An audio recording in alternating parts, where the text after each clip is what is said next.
welcome to State of Health Podcast. This is J-mart. On this podcast, I want to share my knowledge and experience as a personal trainer with helping clients reach their goals. And I want to share personal stories from self-experimenting with physical training, nutrition, and other lifestyle factors.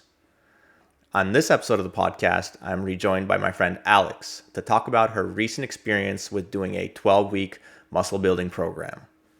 I helped Alex with programming the workouts during the 12 weeks, as well as give some basic nutritional guidance to promote muscle hypertrophy. If you'd like to get a better idea of the kind of advice I gave her, then please check out the first episode of the podcast where Alex and I talked about the 3 key principles of muscle building. I wanted to talk to Alex after the program was over to review and analyze the process and results of the program. I think it would be helpful for people who want to try a similar 12-week focus program to hear about the process, what to expect, and how to set yourself up for success. Alex and I specifically talked about her initial state of mind and level of commitment going into the program, and how it fluctuated throughout the 12 weeks she was doing it, both for the physical training and adherence to the nutritional plan. We also talked about the key variables she was tracking and how she measured them. Also, what was her biggest obstacle to success, what results she had at the end of the 12 weeks, and her biggest lessons. If you're interested, I also did a written summary of what we talked about in the podcast, which you can find through my Medium page. The link to that will be available in the description. If you listened to the first podcast with Alex and were looking forward to a follow-up, or if you would like to get a good description of what it's like to complete a 12-week muscle building program, then this episode is for you. Before we start the episode, I will do a quick shameless plug of my free bodyweight training program called Body Basics, which requires absolutely no equipment to get started. Body Basics is a summary of the most important movements I've learned in the past 4 years, combined into an accessible training program for beginner and intermediate trainees. If that sounds like you, then get started with the program at subscribepage.com/bodybasics. That's subscribepage.com/BODYBASICS, Body Basics. And now let's listen to episode 3 of the podcast with me, J-mart, and my friend Alex. Hello, everybody, and hi, Alex. Thanks for coming back on the podcast. Hi, thanks for having me. Awesome. Let's get started. So just to catch up, everybody, this is our second podcast we've done. And in the first one, we were discussing putting on muscle mass because that was your goal as you kind of started embarking on that, and you asked me for some help. Can you just maybe give a quick summary of what your goal was? Yeah. So I had just lost a bunch of weight after I had a baby, and I was tired of doing this whole weight loss program, wanted to change up what I was doing. So I wanted to see how quickly I could build muscle instead of switch my focus from like fat loss to muscle gain. Mm-hmm. And so I asked John to help me 12 weeks, and now we're at the end. Great. Yeah. So we, you needed like specifically a lot of kind of aid in the programming of the kind of like the physical training you were going to do to stimulate muscle growth. So that's kind of the main thing I helped you with. And I guess you also asked like, what would be the period of time appropriate for embarking on such a goal? And I suggested 12 weeks would be like an adequate amount of time. And then in the previous podcast, as we kind of delved deeply into what it is, what are the 3 kind of pillars of muscle building, we then talked about how, of course, physical training, as we discussed, is the first key. You need adequate stimulus to stimulate muscle growth. Then we need the nutritional component to be in harmony with the physical training, so that if we have enough protein and other micronutrients required for muscle building, that will kind of work together with the physical training to promote muscle hypertrophy. And then lastly, we need that recovery piece as well. So getting an adequate amounts of sleep kind of rounds out the top 3 principles of muscle building. Right. And so moving on from that, it's been 12 weeks now.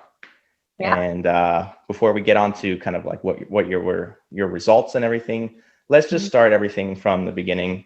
And just to give everybody a bit of a kind of like what the perspective I want to take and what the lens through which I want to look at for these previous 12 weeks that you kind of did this program for, I kind of want to give it kind of like this lens of that 12-week period being this experiment that you embarked on.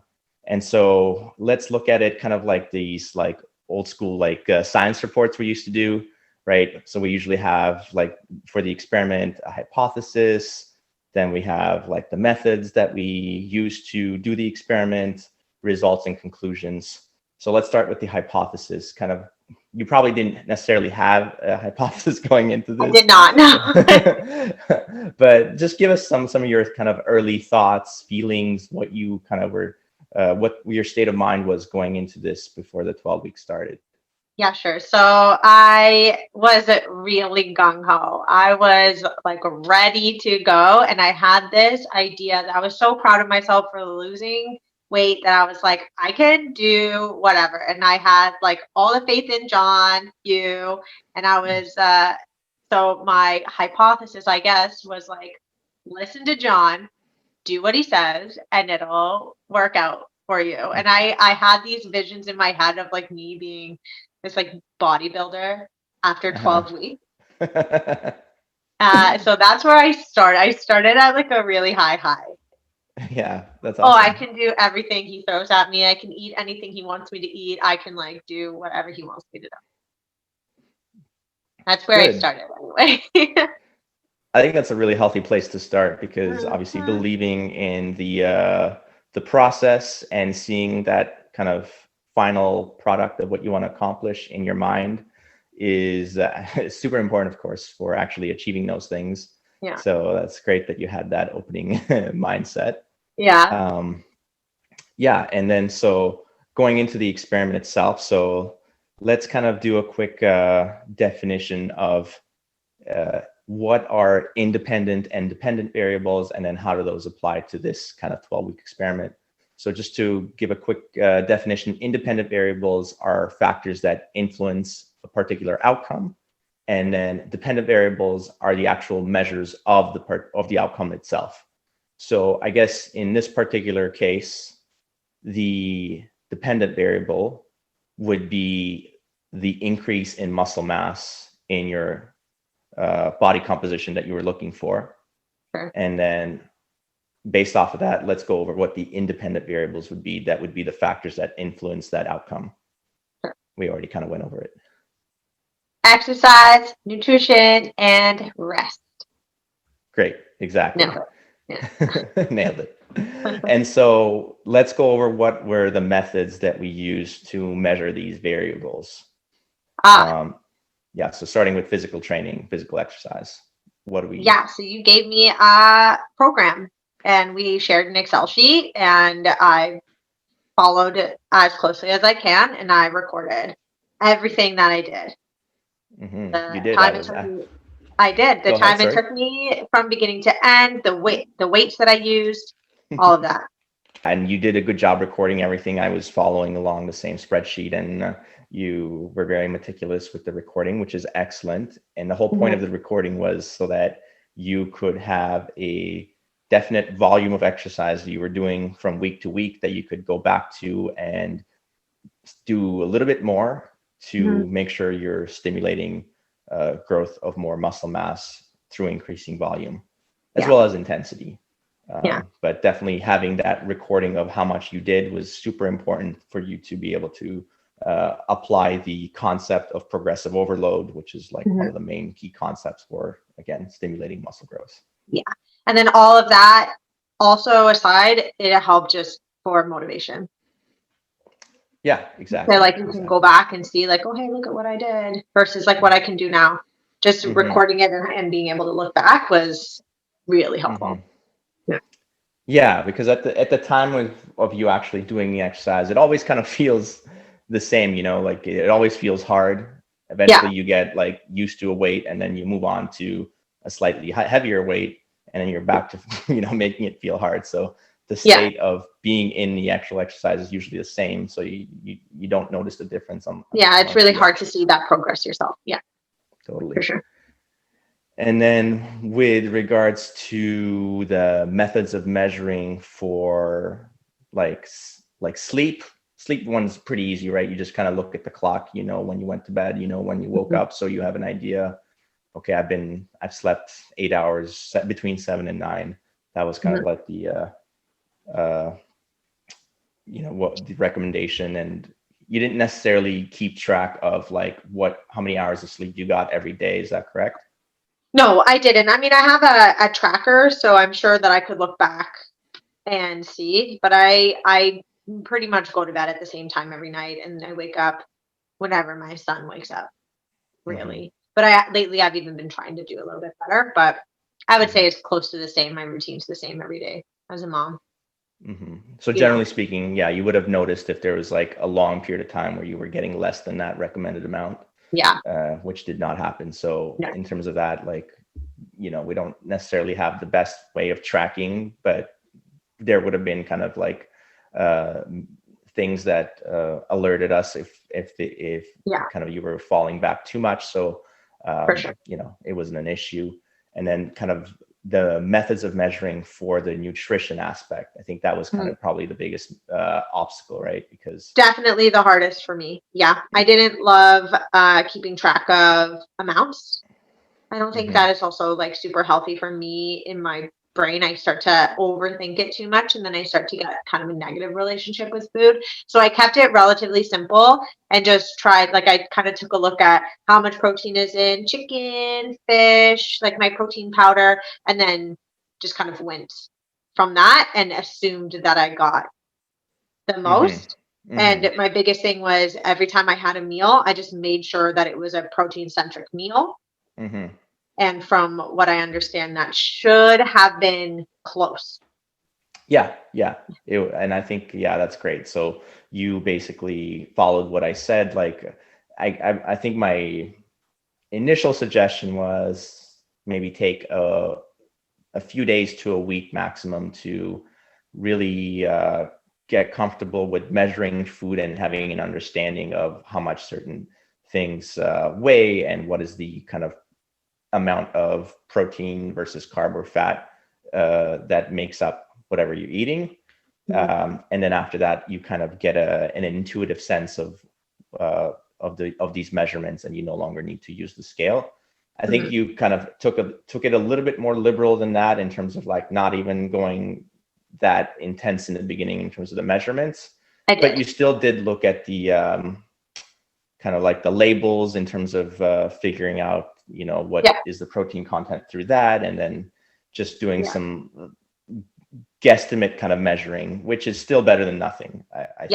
Yeah, and I think like just me always being mindful of like anything that I put in my mouth, I was like, is this going to get me to where I want to go? And I think that was probably, I mean, I could have done better, but I did what I could. So this is the thing that I would, at this point, maybe I could just kind of talk about how there were definitely periods of time where you were much more committed to sticking to the nutritional plan. And then, you know, like in the beginning, as you were talking about, you were gung-ho, ready to go. And then periods of like where that was no longer as, you were no longer as motivated for that. And then kind of going back and forth between those two points. Yeah. I wouldn't, like, it definitely went with my cycle too.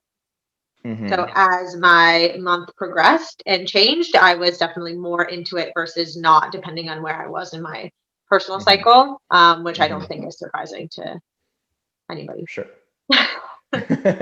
Sure. And I think it's we almost kind of went into it knowing that was going to happen as well. We knew that the levels of commitment would be, you know, different throughout the 12-week period. For sure. And it was almost kind of like we didn't necessarily plan for it maybe as best as we could have, but we knew that it was going to happen. Yeah. And it was almost like it was part of the plan. Okay, there's going to be a period where you're no longer as committed, but that's okay. Just kind of get through that period and see if you can kind of get your momentum back and double down. Yeah. Because it is 12 weeks. It is a long period of time. It's nearly 3 months. So, you know, we can't expect to be at like 80 to 100%, you know, the whole time. It's totally fine to kind of wax and wane a little bit.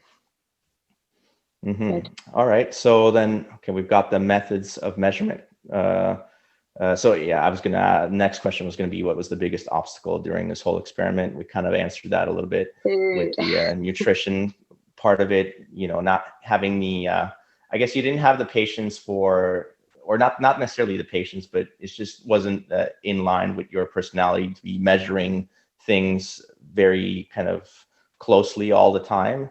And I totally get that. It was definitely like it went against the grain for me when I was doing it, which is why I didn't stick to it for more than like 5 days.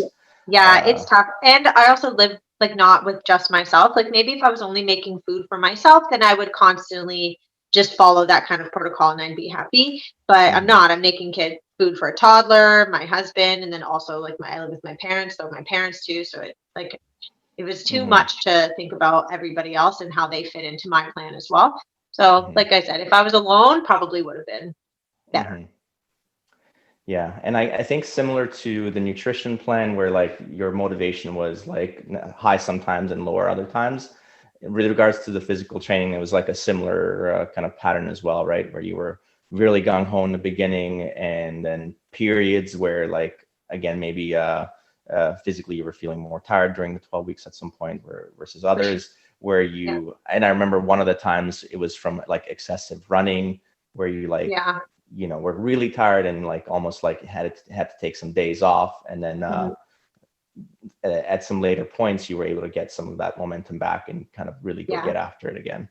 Yeah, I was at the beginning. I think I went a little bit too intensive and thought that I could follow this program, but then also stick to my running schedule and my Pilates schedule. And I would just switch up my workouts a little bit, but it ended up being, a little bit too much at the beginning. But I found my groove. And then I think once I found more of a groove and understood the program a little bit more, I was able to like drink the Kool-Aid, I guess, and like trust in it instead of thinking that I could fit it in with everything else. And I think it worked better once I did that. Yeah. Because it could be a lot to ask your body to do all this training where you're kind of trying to get, push your muscles close to failure. And then at the same time, trying to do some extra runs in between doing Pilates work. It can add up unless you kind of really have a lot of experience with modulating the volume to kind of not get to that overexhausted point. Yeah. All right. Well, so what were the results of the experiment? Like, what? I guess one of the key things we were measuring, like obviously we were like looking at body composition and muscle mass, but really the main way we were looking at that was through, I guess, pictures and I guess what your weight on the scale would be, right? Was there any? And I judged a lot of it based on like how my clothes fit. That was like pretty much the biggest tell for me. And I gotta say, like John, you asked me to do before and after photos, and I was so embarrassed and I felt so silly. And I was like, no, I don't want to do them. I don't want to share them with anybody. But I'm so happy that you actually made me do them, because when you actually look at before and after, you really do see like the changes that your body went through. Otherwise, you're just watching it happen, like, and you don't notice the changes. So thank you for pushing me for that, because otherwise I wouldn't have done it. Yeah, totally. You're welcome. And my next question was going to be, what did you learn? And I guess that would be one of the things is it's really important to have that kind of point in time that's captured forever for you to be able to compare against. Otherwise, it's really difficult to know if whether you did something had an effect or not. Yeah, and I have already recommended it to a couple friends. Okay, like, awesome. I don't know. And I already said, like, just do it. It really makes you feel a lot better. Afterwards. Awesome. Was there something that you learned that surprised you other than that? Something else? Yeah, there's a lot. I learned a lot of things. I learned that like maybe I personally don't do well with like a strictly regimented workout plan. And it's just like maybe it's just not for me, and I'll just stick to more like varied workouts, kind of how my body feels. And I'll probably still get to the same results. It'll just take a lot longer. So it ended up allowing me to be more comfortable in the body that I have also, and just be more patient with the whole process. Yeah. which was actually like a super nice takeaway, which is good. But then I also learned that like don't give up in the middle.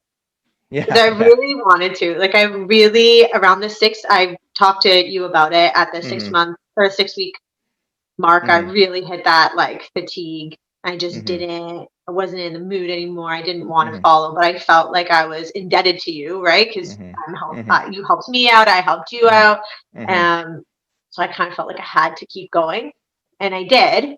And I remember I took the 6 week photos, and I didn't really see any changes. So I was a little disheartened. I was like, oh, like all of this work and like nothing's happening. But I kept going and I kept at it, and I'm happy that I did. So I also learned like don't give up halfway. Yeah. So. Yeah, definitely. Like it's one of the lessons that I've learned from like one of the many like mobility certification I've been to is like push hard to your limit, and just before you're about to give up, push a little bit more. Yeah. Well, and it's true, and like you have to trust your process as well. Like if you do a 6 week program and expect it to help you, it's just not. It's just not going to. It's just not how the body works. It's not how these kind of things pan out. So you can't. You have to understand that it's going to be a process, and that it is going to be challenging, and it is going to be, trying on mental, physical states, but you have to keep going. Otherwise, you're not going to get the results that you're looking for. Yeah, we talked about this a little bit last time. There are no shortcuts. No. It's a long process. If you want to have a good body composition, something that you're really proud of, it's basically a lifetime kind of pursuit. You can, I guess, work for 12 weeks to try to get there, and you'll have like a big incremental step that you would have taken, but then it's going to take work to maintain that. Yeah. And then, Sure does. and then, if you want to take it further, it's going to take even more effort to kind of even go further. So it's like basically a lifelong pursuit. There are no shortcuts. Take your time, and follow, pick a process appropriate, specifically designed to you, and follow it, for as long as you need to get to where you need to go. Yeah. And I want to add too, on some days where you just like don't feel like you did a good job. Like there are some days that I would pound out those squats like nobody's business, and then like 2 days later, I could barely get through the workout. But I went through it anyway. Like maybe they were not quite as, perfect, and maybe I gave up a little bit earlier, but I did the whole workout every single time. And on those days, it really feels like, great, I screwed up. This isn't going to work for me. Like, how am I ever going to build muscle if I can't even lift this weight? Like, blah, blah, blah, blah. But then you do. In the end, it does work. So it doesn't matter if you push 100% on every single workout. It matters that you show up to every single workout. Even if you miss one, you just do it. Like there was one day I messaged you and said, John, today's a workout day, and I don't want to do it. I don't have the energy to. And you told me, then don't do it tomorrow. And I said, oh, all right. And then I did it. I did it the next day. It was a great workout, and we went on as like normal. So like try not to be so hard on yourself. Those little bits don't matter. It's the end result that matters. Yeah, overall consistency, right? Yeah. Like if you skip the workout that one day and you made up for it the next day, like what's the difference really, right? If you're at least for like what we're doing here, like I'm just a regular person doing a regular thing. Yeah. Right? Like maybe if I was like a serious trainer, maybe that would be different, but it's not what we're doing. No, I mean, like, if there's like millions of dollars at stake for you to like, put on the most amount of muscle mass, if there was, then possibly you would have pushed a little bit more. But you're just trying to make a healthy, sustainable change in your life. So listening to your body and kind of trying to decode the signals it's sending to you is actually a really good lesson as well. There's always going to be times where I'm overtrained and undertrained, and it's up to you to kind of pick out what that is, like when that is, and then apply the day accordingly. If you're undertrained, push a little harder. If you're overtrained, step a little bit back. Or if you're just right, then just do the amount that's on your program and call it a day. Exactly. Yeah. Now, so the results were generally good. I taking a look at the pictures. I mean, maybe I looked at the pictures too long, but I even saw a difference from the 6-week period, and definitely a significant difference at the 12-week period. Yeah. How would you how generalizable are these results for you specifically? Like, do you kind of now have a good sense of going forward, if you want to continue building muscle mass and working on improving your body composition in that way, would you be able to kind of repeat this on your own? And I would, and also I wouldn't. I think I would. I've been doing the workouts still. Like Awesome. I have added them into my week, but I also added running back. Yeah. So I don't know if that necessarily would work the same. And I'm definitely not eating like the same. Like I'm eating the same diet. Otherwise, I'm just not like trying to get as much protein. I still use protein powder and whatever. But I kind of picked and chose the workouts that I liked the best, and I still do them now. So, and I don't see that ending anytime soon. Yeah. Okay. And I don't think things have changed too much, because I actually finished this like a couple weeks ago, right? We just the holidays happened and we're slow on recording this. But I don't think like my body hasn't changed that much since I stopped. Yeah. And so I mean, I think what that tells me is that like you have after these 12 weeks, you've gotten a pretty good grasp on kind of understanding what is the actual kind of type of workout you need to do to get the kind of muscle hypertrophy effect you're looking for, right? For sure. Would you say that's fair? Yeah. Yep.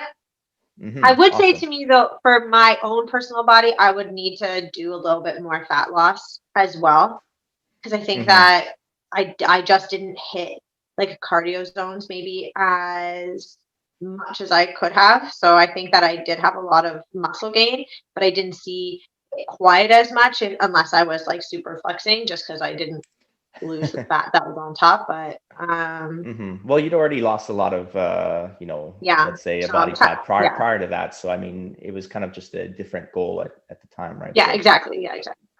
I would have to do both, I think. Or just kind of go back and forth between having a bigger focus on increasing muscle mass versus a larger focus on increasing loss of body fat. Bulk. Yeah. Bulk cut. Yeah, the classic bodybuilder cycle. Yeah. And I guess let's maybe do a little bit of a critique of the overall 12-week experiment, we can call it. Was there any like limitation to the overall design of the experiment? Was there anything maybe I could have done differently or better for setting you up in terms of like the physical training program or the nutritional coaching? Let's talk about that a little bit. When it comes to the workouts and the training that way, no, you could not have done better. You sent me links for every exercise if I didn't know how to do it properly.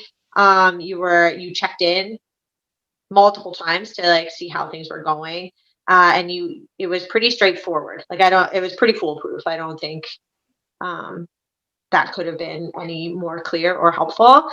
Nutrition wise, I don't know. I think I was my own problem there. I don't know if you really could have helped me. I don't know if I was willing to, but no, I think you were pretty lenient with it. Which worked for me, but may not work for everybody, right? Like yeah, but I think you also know that, like, you know me, like we're friends, so you knew what was going to work for me and what isn't. But you did check in, and you would send me links periodically of like, hey, have you checked out like these sardines, or like make bone broth, or hey, like here's a link for like good quality meats you should probably be using. A little, I would say passive aggressive, but there was no passiveness about it, so it was really just aggressive. But it was good. It was good, but really overall the workouts, like I couldn't have had a better, like everything laid out for me because I'm doing them all at home on my own, right? Because of Mm-hmm. COVID, I can't see you. So Mm-hmm. yeah. Yeah, and so I guess with the like, is there anything you think we could have done differently uh, if we had to start all over again and do Yeah. this? Go back, like, Yeah. how could we improve what we did? What we did if we had to I do? would, if I were to do it again, I would try to be more strict on my diet. Like Right. more, like less leniency and more like the way you did with the workout where it was like do this and this at this weight this many times and then you're done, and that to me is like, all right, I did all of that, so I followed it. But Uh, because the nutrition aspect was so lenient, I was very much like, oh, then I don't need to.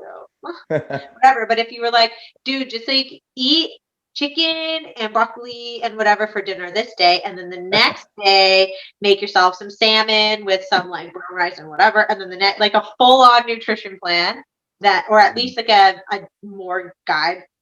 mhm, Then maybe mhm, I would have had something a little bit more concrete to follow, and then maybe I right. would have been less like, ah, I'm not gonna do it, and more like, oh, all I have to do is like eat this fish, and then I ate Yeah. it, right? You know what I mean? But Yeah, that's and like that's like a whole other like ball game of nutrition. it's a hard balance to strike, right? Because I know you and I know you don't like that strict mentality. My Yeah. approach with regards to the nutritional guidance was to give you a more like less restricted kind of style of eating, kind of tell you to focus on protein, focus Hmm. on getting enough micronutrients, Hmm. and kind of know that that would be enough for making sure you build muscle mass. Hmm. I think maybe part of it was that you were at the same time maybe hoping to get some fat loss results on top of the building of muscle mass, which kind of changed kind of your outlook of how to perceive the final results. Hmm. But really, I think, you know, I'm not sure if changing to be more strict, like in terms of like eat this and that would have been really great, because like of what I said, like you would have kind of, I'm not saying you would have definitely done this, but maybe a higher chance of you rebelling against that, because Absolutely. it's No, you're absolutely right. Like I definitely would not have so, followed so it. Right. You were right for me to do that. so maybe I Um, think what the conclusion we're coming to is that for some people, you have to go through this journey of like maybe having a more freestyle of a nutritional plan and trying that out and seeing if that works for you. mhm. And, you know, on a, let's say, a philosophical level, it does, and you're happy with it. But then from a results kind of outlook, you're like, well, I wanted some slightly different results. Yeah. So even though I agreed with this and I was able to follow it better, maybe this isn't the best thing for me. And then next time I have to be a little bit more strict with it so that I can actually, if I want to do this again, I can be a little bit more strict and try to see slightly better results. Is that Yeah. fair? Yeah, oh, for sure. And then it also comes with the understanding of if I have no interest in being more strict and I have no interest in following that kind of protocol, I also need to understand that I won't get the results that I'm looking for. And I've kind of come to that conclusion within myself. So, like, that's okay. Like, Mm-hmm. a cost benefit analysis here. Like, are you going to do that? Are you going to do that seriously for another 12 weeks? If so, go for it. And like, I hope you're happy at the end. But I just don't, I like even just 12 weeks of this like lenient diet, I was very like, it was hard for me. So am I going to follow a strict diet moving forward? Like, no, probably not. So I'm not unhealthy. I'm just trying to be more healthy. So Mm-hmm. Mm-hmm. like if I just kind of hang out where I am for a little while, that's cool. Yeah, and I think that's really the whole point of doing this 12-week period experiment, is to kind of get to those conclusions of like, because sometimes you just tell yourself stories and you don't know if they're really true or not, you know? Yeah, exactly. Yeah. Nice, exactly. It's exactly what I said too when I started this was like if I can do it, then I'll continue to do it. And if I can't do it, then maybe those dreams of like being a bodybuilder and like Mm-hmm. having these like perfect arms. Like maybe that's just not for me, and like that's okay, because I know now the kind of work that you really need to put in, Mm-hmm. and you have to be in it. Mm-hmm. Well, It you doesn't definitely just put in a come. lot of work physically. Like you're I training, did. from like the recording of all the, the reps and sets you've done. You put in a lot of work, I and felt like it. even when you were kind of like, I guess, lowering your volume, let's say, you weren't really. You're still doing quite a lot. So Yeah. I think it's just a matter of for you kind of nailing the nutrition part of it a little bit more by trying to find a system that works a little bit better. The lenient Yeah. system, while somewhat successful, I think you're hoping for slightly better. So I think maybe just like reiterate, if you're going to try it again, more lenient again, but change one or two variables, see Yeah. what kind of effect it has. Again, it's kind of like you did an experiment, you found a result, do another experiment with slightly Yeah. different variables to see Yeah. if you get a different Yeah. outcome. Like you said, it's like a lifelong journey, right? You just have to take what you learned from this experiment and then Mm-hmm. try something new later when I'm ready. Mm-hmm. Mhm. Well, that kind of brings me to my last question, which is like, if we had unlimited time and unlimited resources, what would be the next steps to take your experiment further? Unlimited time and unlimited resources. I would go into my kitchen and my pantry, clear it all out, only put in the things that I would want to eat for that particular program, Mm-hmm. and just like get rid of anything else. Yeah, So that's that for would be sure. nice, like a full on revamp. Mm-hmm. Um, and then get someone to watch my child for longer so I can have more quality time to focus on the work that I'm doing instead of trying to like fit it in before he wakes up. Yeah, yeah, totally. Mm-hmm. Yeah, Right. and but honestly, I don't know if I would add more fitness equipment. Like all I used was a kettlebell and a TRX Mm-hmm. system. That's Yeah. it. Those are the only two pieces of, and a chair. I used a chair for some Yeah. things. Otherwise, it's like that's all I use. And I have a treadmill. Otherwise, like I don't think I would add anything else. Like maybe like different weights of kettlebells and Mm-hmm. maybe like a dumbbell or two. But otherwise, I don't think I would add more to my gym. I kind of like the mindset of like just moving with my. Okay, I would get a Pilates reformer, but Yeah. that's because I'm a Pilates instructor. So I would use Yeah, that. yeah, I think so. I like your original idea of like just like wiping clean the refrigerator, the pantry, and making sure you only have the food that fits with the program or the nutrition plan that you have in mind. I think Yeah. that's super key. And for anyone who's listening, who's maybe living alone, that is the key way to get some results. Is just Hmm. get everything out of the house that doesn't need to be there. Only put the things that you're supposed to be eating, Yeah. and that will take you like 90% of the way there. Yeah. Um, But if I had so unlimited resources, I would also want someone to come in and anytime I'm like finished thing of raspberries, they just put in another one. So it's like a never ending. Because then you look in the fridge and you're like, oh, like I don't have an avocado. Like, all right, I'm just gonna have a bowl of cereal instead. Whatever.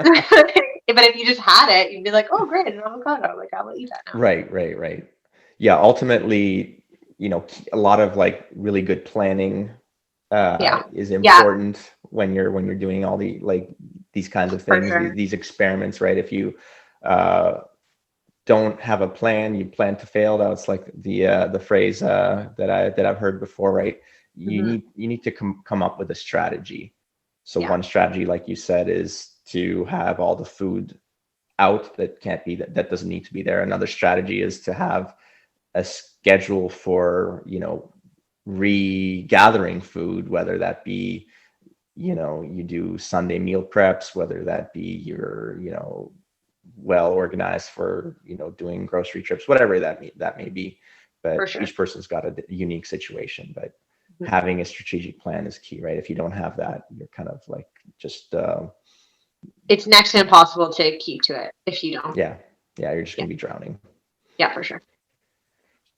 All right. I'm just going to keep it short for today. That's kind of all I wanted to talk about. all you want from Really me, glad we were able to get this done and discuss some of these important things. I think it's really cool that you decided to go ahead with this 12-week experiment. Really cool that you brought me in to help me along with it. Even cooler that like you had some success with it and kind of learned a lot along the way. And next time you embark on something like this, you don't even need me anymore because you got the tools under your belt to. No, I still need you. Don't worry, I'll come.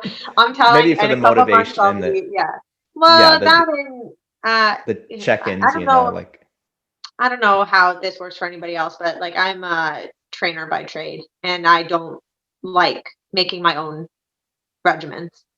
Yeah, me too. I feel like I have a personal bias to myself. So I don't teach myself. I don't do any of that. So I'll come calling because I won't do it from my own body. Yeah, totally. We had some and this is maybe an important part to talk about as well. We had some really good long conversations during the check-ins, just kind of going over, how you're feeling, how what's keeping you motivated, what's keeping you, not unhappy, and how we can overcome that, and just kind of all that. Like it's really like when you have a coach, like that's more than half of it. I feel like is them just being there for you. It's almost like a therapist who you can talk to, and as you kind of get all these things out, you feel just better from having said them, first of all, and then if you have a good coach, they'll probably say something encouraging back. Yeah, for sure. I mean, like especially with you, I just like think that you're perfect when you do all of your stuff. Right? No, I'm serious. Like you post all of these things and you like, oh, I can do all of these things, la la la. And then when I talk to you about like my personal struggles and you talk to me about your personal struggles, and I was like, what? He struggles too? Like get out of town. And that like, I don't know, made me feel a little bit better to know that like everybody has their issues with whatever it is that they're doing, but that's okay. You just like make changes and then you just continue on your way. Yeah. Sorry to out you, John. That you're not perfect. Yeah. It's going to be a shock to the world. But yeah, so and just kind of finishing off with the same thought that we've kind of the main theme of this whole kind of podcast, you could say, is just the fact that you took a chance, you did this 12-week experiment, you learned something out of it that you can apply to the rest of your life. You can have the tools with you for the rest of your life. And absolutely, that's really powerful. Like whether you would have gotten a result you wanted or not, like the systems that you applied during this 12-week period are going to be, like I said, with you forever. And, the experience was invaluable. You're not going to get it anywhere else other than you having done it yourself. So that applies to anybody else, whoever wants to try something like this. Yeah, I think that if I didn't get any results at all, I would have learned, like, no matter what, I was going to learn something. I just happened to learn something and also get results at the same time. So. Sweet. All right. Well, thank you very much, Alex. And that's it for today. Thank you, John. Bye, everybody. Thanks for listening. Bye.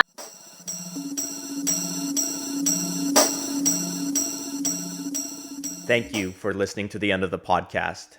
If you found it entertaining or informative, please hit like and subscribe. I'll leave you with my final takeaway from this 12-week experiment, which is that while trying something like this can put you out of your comfort zone, it can also be an invaluable learning experience. Learning by taking action leaves a much deeper impact than academic learning. If there's something you've been wanting to achieve but haven't had much success with, it doesn't matter if it's muscle building or fat loss, it could be anything, then it's time to take action and try something different. You won't achieve your goal unless you seek discomfort and challenge the status quo. So test your beliefs and test your assumptions and destroy the old incapable version of you so that a new capable version can emerge. That's all I have for you today, ladies and gents. Connect with me on social media, whether it's Instagram, YouTube, or Facebook, and get my free bodyweight training program from subscribepage.com/bodybasics. J-Mart out.